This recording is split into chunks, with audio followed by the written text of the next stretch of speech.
আপনার এখন একটা বসে বেশ লাগছে আপনার কেমন লাগছে স্যার আমি পাঁচটা বেশ এই দেখুন লিটার মারো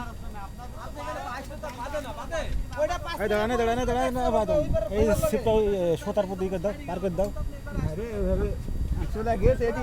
পাঁচটা সিপের সাথে জোর লাগে আছে একটা সিপ একটা ছোট মাছ নিয়ে পাঁচটা আর বেশি বেশ হইতো বলি ভাই আরে ভাই আপনার তো একটা নিচে আমি গেলে আরো বেশি বেশ হইতো মাছ আছে না খুলে দাও এই সুইবেন খুলে দাও সুই ভাই এই